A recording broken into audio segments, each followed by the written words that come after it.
In the two short screencasts today, we will learn how to perform t-test in R and in Excel. Note again that t-test is the fundamental method of statistical inference, enabling you to test whether a statistically significant difference exists between two groups of observed data.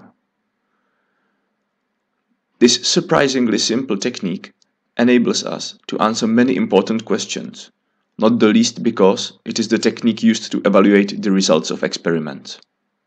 And perhaps even more importantly, as we have learned, it may be useful for the maintenance of the quality of beer.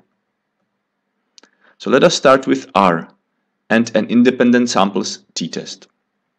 This test is used to assess quite simply whether two groups differ from each other in a statistically significant way. That means we need one binary variable that defines the two groups' categories and one continuous outcome or dependent variable. In R, the command for performing a t-test is called t.test. Let us take an example. Import the dataset of exporters into your R.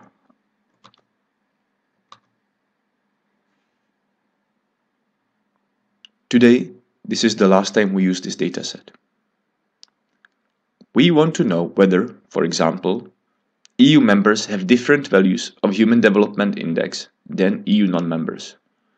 To find out, we type t.test and in brackets the two variables separated by a tilde.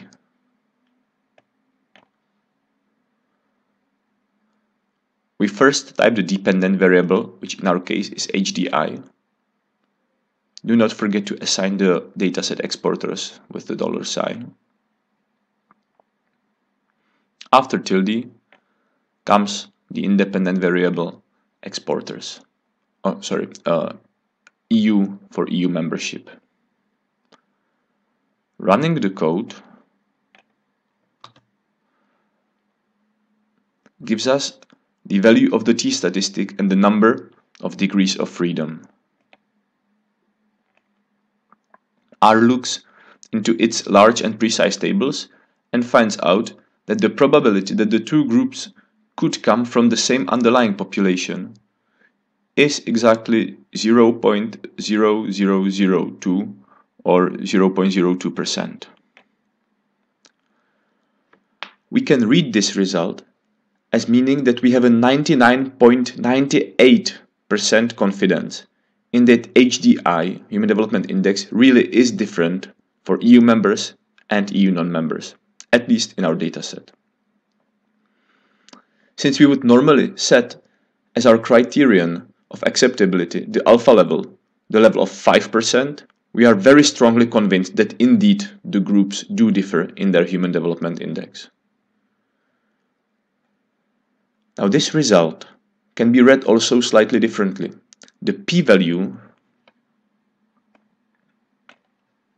can be understood as capturing the probability that we could get the observations we have by pure chance, provided that there was no difference between the groups after all.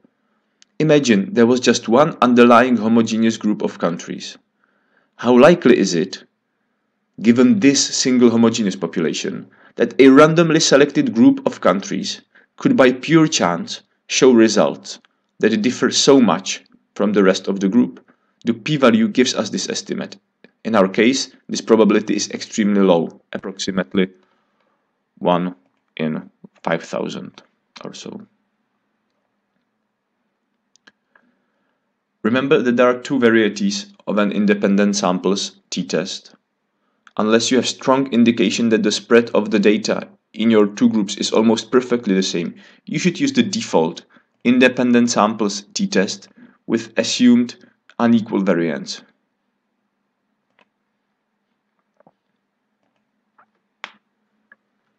If you know that the variance of the two groups are very similar or basically the same, you can set the appropriate option equal to true. So var.equal would be equal to true. Now, the dependent samples t-test is used in situations in which the observations form natural pairs, such as when we observe the same units at 2 points in time before and after a treatment, in an experiment perhaps. In such a situation, the procedure for the calculation of the t-statistic is different. And this t-test, this paired samples or dependent samples t-test, is much more sensitive. So we say it is more powerful, it is able to identify even minor changes in the observations. Now, we do not have any suitable observations of this kind in our dataset, unfortunately. But this is the code we would use if we had natural pairs of observations. For example, observations of the variable of interest before certain treatment, which would be called before in this fake code, and observations after the treatment, which we would call after. And we specify that it's a dependent samples t-test or paired samples t-test by specifying the option paired and setting it equal to true.